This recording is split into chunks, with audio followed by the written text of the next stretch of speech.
Good morning class, I am Wafa M. Servino and today I will be discussing about a literary piece from an English-American literature. The literary critic I use is formalist approach. So, formalist approach refers to critical approach that analyze, interpret, or evaluate the inherent features of a text for you to understand the certain literary piece I will be discussing later. It may be defined as a critical approach in which the text under discussion is considered primarily as a structure of words. In that, the main focus is on the arrangement of language rather than on the implication of the words or on the biographical and historical relevance of the work in question. So, literature is viewed intrinsically independent of the author, age, or any other intrinsic factor. The study of the selection is more or less based on the so-called literary elements. This approach regards literature as a unique form of human knowledge that needs to be examined on its own terms. So all the elements necessary for understanding the work are contained within the work itself. Of particular interest to the formalist critic are the elements of form, style, structure, tone, imagery, and etc. that are found within the text. A primary goal for formalist critics is to determine how such elements work together with the text content to shape its effect upon readers. So, the literary criticism of the formalist approach can broaden a reader's understanding of an author's work by summarizing, interpreting, and exploring its value. So, the literary piece I will be discussing today is an epic poem, Beowulf. Our learning objectives are, at the end of today's lesson, you should be able to, first, recognize the different literary elements of a narrative poetry. Next, identify the characteristic of Germanic culture as depicted in Beowulf, including the commonality of feuds, the importance of weapons, and the attitudes toward life, death, and material possessions. And lastly, analyze the story and character of Beowulf as a commentary on the values of the Anglo-Saxons. So before we start the lesson, let's have first a motivation for you to listen to me in the discussion. So, guess the name of each characters in Beowulf by completing the words below each image. So, in the first picture, number 1, who do you think it is? So, as you can see, it's just like a creature. The clues are letter G in the first letter of his name. And in the fourth is N. So, who do you think it is? Right, it is Grendel. The one who fought by Beowulf, the main character, in his first battle. So, number 2, who do you think it is, class? So, as you can see, he has, what you call this, Barabbas ba yun? Barabbas, ayan. He also have a parang metal cup. So, in the second letter of his name, it is I, and in the fifth letter of his name is A. So Who do you think it is, class? It is the one who helped Beowulf fighting Grendel's mother. Ayan. So, it is Wiglaf. It is Wiglaf, okay? So, next, in number 3, who do you think it is? So, as you can see in the number 1, it looks like the same, right? So, number 3, it is Grendel's mother, okay? It is Grendel's mother. In the second battle of Beowulf, Beowulf fought Grendel's mother. So, number 4, who do you think it is? As we can see, it is a man fighting what? Fighting what? The one of the character in Beowulf. So, it is the dragon. So, the dragon is the creature that Beowulf fought in his last battle. Okay? It is the dragon. Number 4, dragon. So, number 5. Who do you think it is? So, in the epic poem Beowulf, that man is Hrothgar. It is Hrothgar. So lastly, who do you think it is? Huh? It is the main character. Okay? Yeah, it's Beowulf. It's Beowulf, the main character, and the epic poem Beowulf. So these are the sum of characters in Beowulf. So I have questions for you. So what do you think are the words we are looking for through the provided pictures given and the given clues? What do you think are the words we are looking for? Yeah, that's right. The words we are looking for are some of the character names, the name of the characters in Beowulf. So how did you find the answer? How did you find the answer? Okay, I think you find the answer because I give you some clues, right? And some of the clues about that characters. So Beowulf, an epic poem that I will be discussing to you, class. Okay.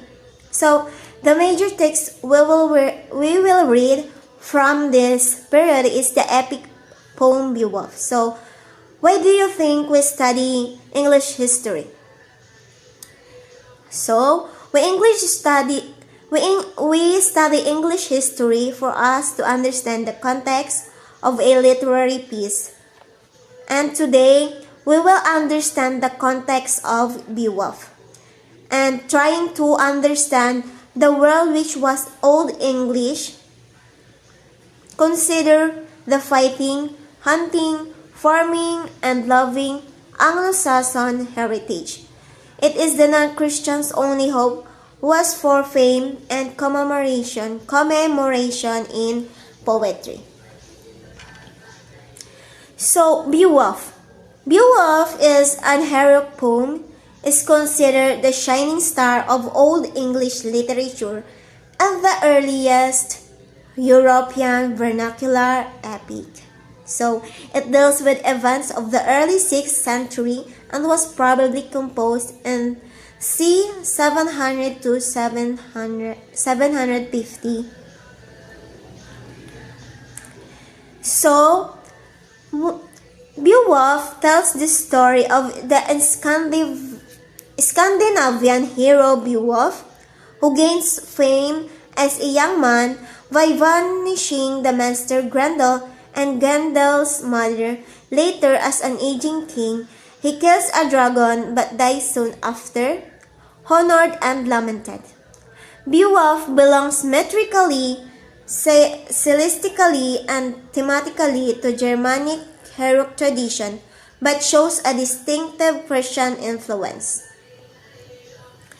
So, Beowulf is considered an epic poem in that the main character is a hero who travels great distance to prove his strength and impossible odds against supernatural demons and beasts.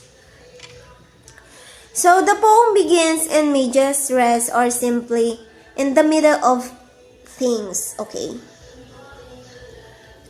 A characteristic of the epic of antiquity, although the poem begins with Beowulf's arrival, Grendel's attack have been ongoing. So an elaborate history of characters and their lineage is spoken of, as well as their interactions with each other's, debts owed and repaid, and deeds of valor. So the warriors from a brotherhood linked by loyalty to their lord. The poem begins and ends with funerals at the beginning of the poem for cycle scaffing, and at the end of Beowulf. So let's read and understand the summary of Beowulf.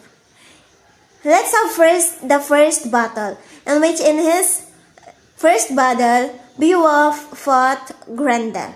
So, Beowulf begins with the story of Hrothgar, who constructed the great hall Heorot for himself and his warriors. In it, he, his wife Wealhtheow, and his warriors spend their time singing and celebrating. Grendel, a troll-like monster said to be descended from the biblical king, is pained by the sound of joy. So, dito parang naano si Grendel kasi yung mga warriors ni Hrothgar is singing, which parang siguro ayaw ni Grendel kasi nga parang demon siya, So, Grendel attacks the hall and kills and devours many of Hrothgar's warriors while they sleep.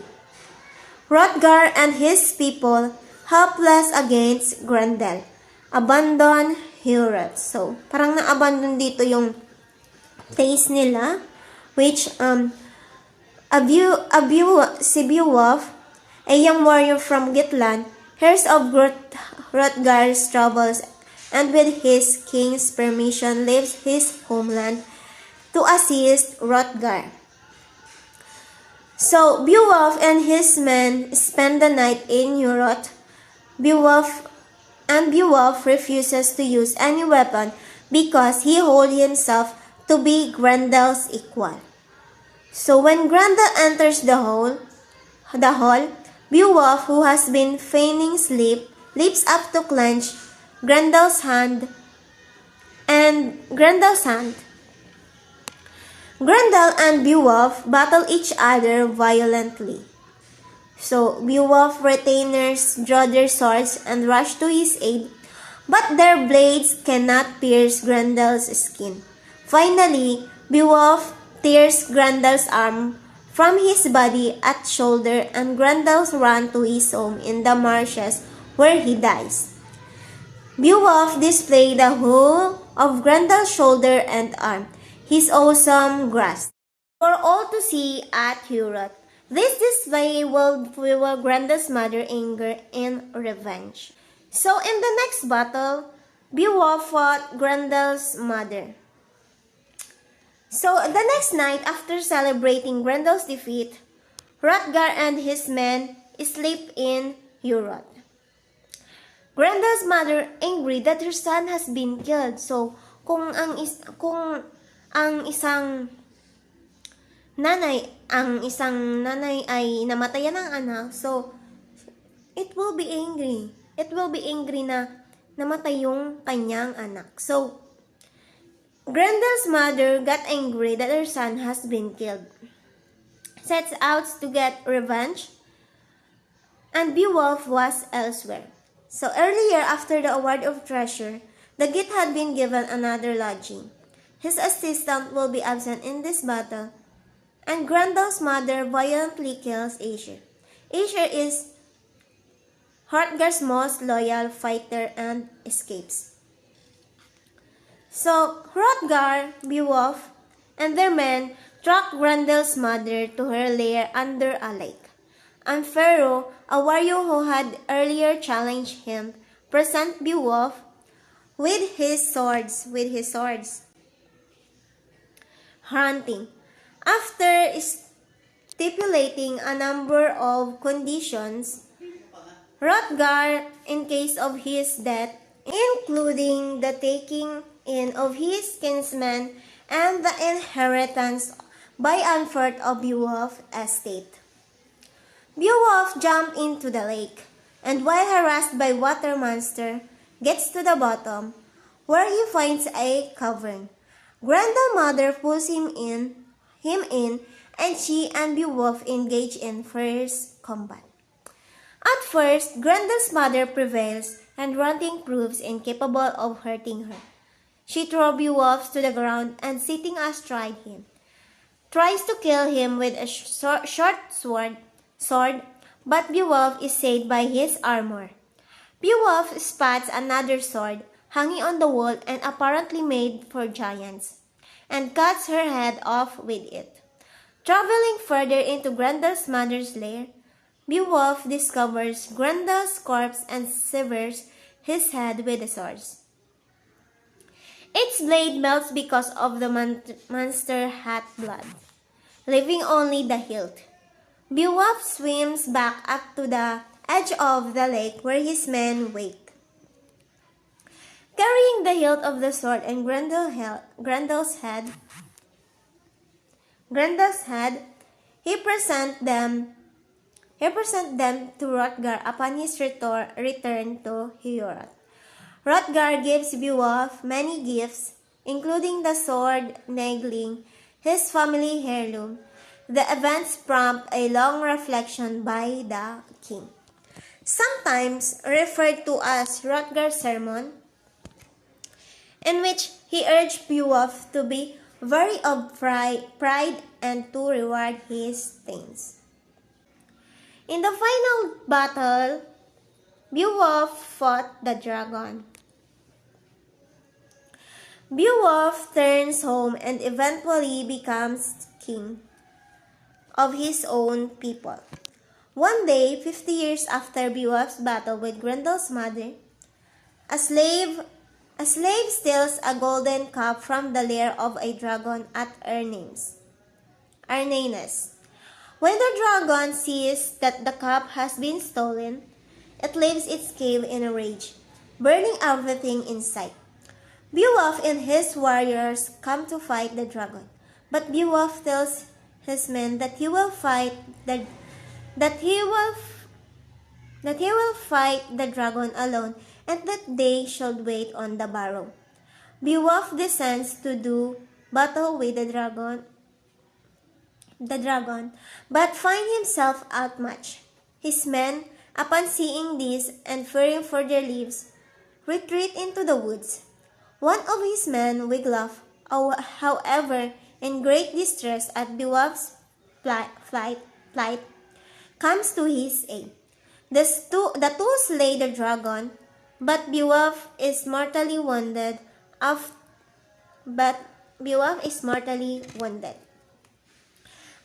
Beowulf dies, Wiglaf remains by his side. Grief blaming their cowardice for Beowulf's death, Beowulf is ritually burned on a great pyre in Gitland while his people wail and mourn him, fearing that without him, the Geats are defenseless against attacks from surrounding tribes. Afterwards, a barrow, visible from the sea, is built in his memory. So let's have first our number 1 activity. So, instruction. Read the instruction carefully, okay? Determine what is being asked and answer the following questions. Simply select the best answer from the box below and write it on the space provided, okay?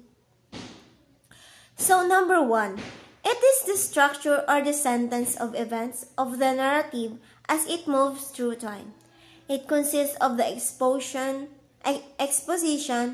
rising action, climax, falling action, and denouement. So, choose the correct answer in the box above. Number 2, the people involved in the narrative or it is the characterization. It can be a protagonist or antagonist. So number 3, the issue or the problem of the characters in a story are confronted by. What do you think is that in the box? Yan. Write your answer in the space provided. Number 4, it is the time and place the story is set in. Okay, please choose in the box. Number 5, it is the perspective of the story is told from. This element includes first person, third person, and third person omniscient narrators.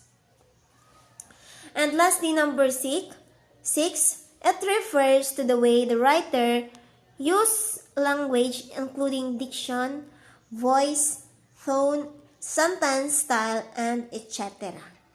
So, write your answer in the space provided, okay? So, based from the summary of Beowulf, answer the following questions below. Number 1, what was the name of the original monster? A. Grendel, B. Wiglaf, C. Grendel's mother, D. Hurot. Number 2, what was the name of the Midhole? A. Hall Hurot, B. Hall Rotgar, C. Hall Wiglaf, and D. Hall Grendel.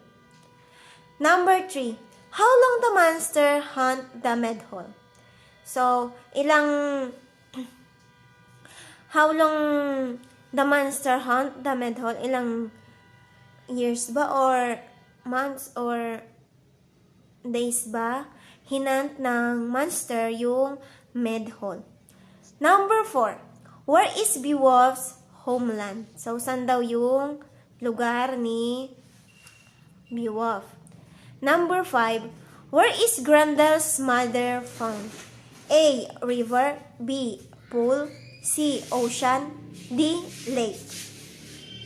Number 6, what does Beowulf bring up from the lake? So, ano daw yung dala-dala ni Beowulf? Galing dun sa lake. Number 7, who does Beowulf fight in his last match? A. Dragon, B. Tiger, C. Crocodile, D. Wiglaf.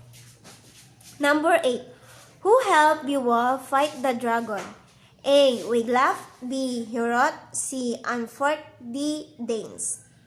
Number 9, does the dragon survive his fight with Beowulf? Yes or no, and why? Okay.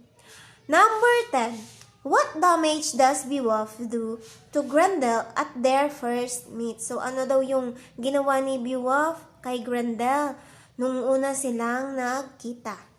So, let's proceed on the drill A. Instruction. Determine what literary elements are being asked in each item. Write your answer on the space provided. So, number 1, the epic has been narrated from the third person based on the views of the omniscient narrator. What literary elements is the number 1? Number 2, Beowulf presents static characters. The reason is that all the characters stays stay almost the same from the first to the last, representing either good or evil, such as Beowulf, Grendel, the dragon, Hygelac, and Hrothgar. Number 3. Beowulf spreads over Denmark and then some areas of Jutland. What literary elements is this? Number 4. The good and evil on one level and between the representative characters on the other level. Beowulf stands for good and Grendel and his mother and the dragon stand for evil. Number 5. The importance of establishing identity, tensions between the hero code and other value system, and the difference between a good warrior and a good king. So, what literary elements is the number 5? So, in drill B, instruction. Write true if you agree that the statement is correct and false if you disagree that the statement is wrong. Write your answer on the space provided. Number 1. Is the story Beowulf a folk epic? So, is the story Beowulf a folk epic? Write your answer on the space provided, okay? Number 2. Beowulf tear off the arms of Grendel at their first meet. True or false? Number 3. Beowulf does fight Monkey in his last match. Is it true or false that Beowulf does fight Monkey in his last match? Number 4. Beowulf fights Grendel with a sword. Number 5.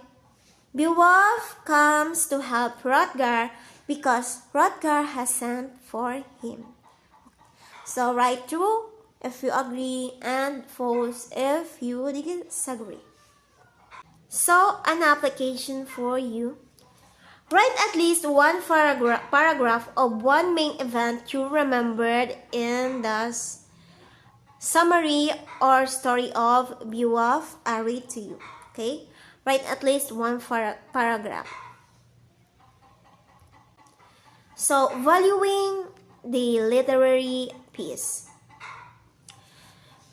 What lesson in life does Beowulf teach us? So, isulat nyo kung ano yung lesson sa buhay natin na yung story ng Beowulf is parang sumasalamin sa atin, okay? And next, why is Beowulf important in today's society? So you will write why Beowulf is important in today's society. And lastly, what does the enduring value of Beowulf? Ano daw yung value nito as a literary piece or yung value as an epic poem na nagbibigay ng lesson sa atin. So, write your answer on one coupon band. In one coupon band. So, next, across of the curriculum, answer the following questions based from the lesson we had, okay? Number 1, what is the significance of Beowulf? Dito, ano daw yung significance or importance of Beowulf? Number 2, what literary device can be found in the epic poem Beowulf? Ano daw yung mga literary device na makukuha natin sa epic poem Beowulf? Ano, alam nyo ba yung literary device? Ito yung kung symbolism or alliteration, may metaphor, may personification. Ayan. Isulat ninyo kung ano yung mga literary device na makukuha sa epic poem Beowulf. And number 3, how will you relate the events in Beowulf in today's issues? So sa number 3, paano mo daw i-relate yung mga nangyari sa Beowulf? Paano mo i-relate yung mga nangyari sa Beowulf sa kasalukuyang mga issues or mga nagaganap dito sa ating bansa?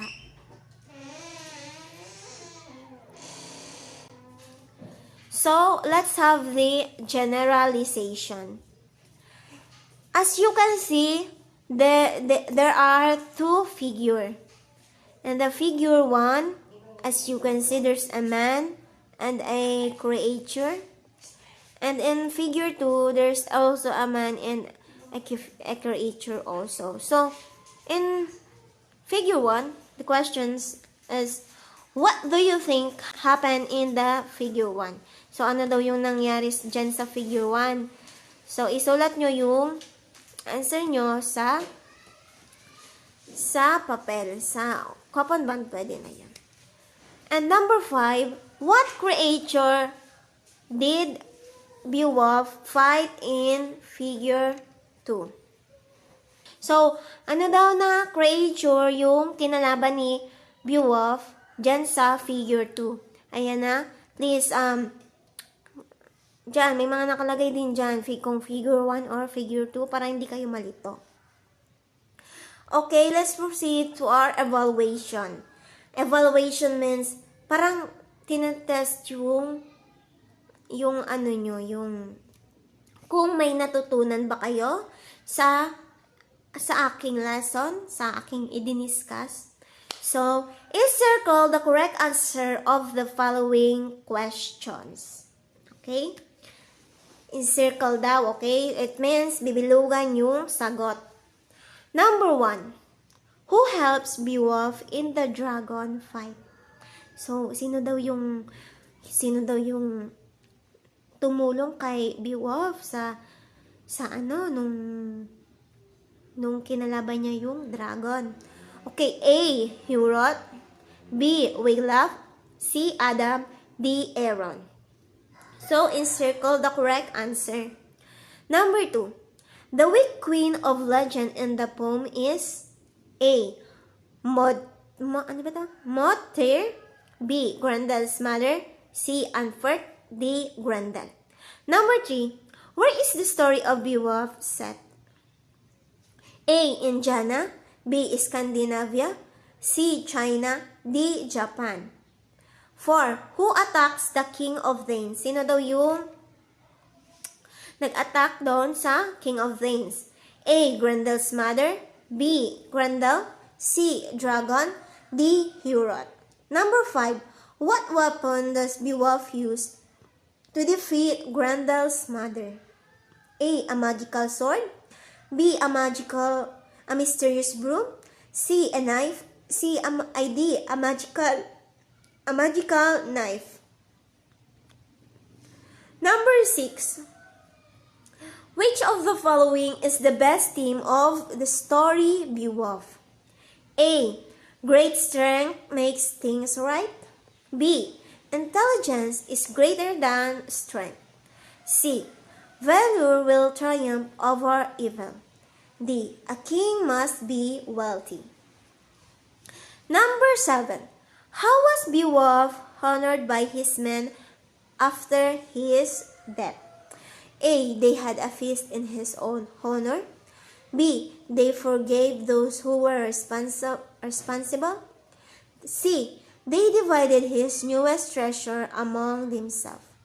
D, they rode around his tower praising his heroism. Number 8, what is the name of the hall built by King Hrothgar? A, Herod, B, Hrunting, C, Higelac, D, Skidling. Number 9, a character like Anfert is called A, protagonist, B, sidekick, C, foil, and D, stock character. Number 10, how did Hrothgar reward Beowulf? A, he passed his crown over to him. B. He sang a song in his honor. C. He gave him treasures and gold. And D. He offered his daughter's hand in marriage. So, assignment. Write a poem titled The Beowulf and Me, or The Grendel in Me, or perhaps write about your duality. So, your assignment will be a poem about kung ano yung nare-relate nyo, The Beowulf in Me, kung ano yung mga characters or traits na napopossess ninyo, like Beowulf or Grendel or anything, basta a poem about the Beowulf and Me or the Grendel and Me. In that, you should be specific, okay? And that's all. Thank you for listening and have a nice day.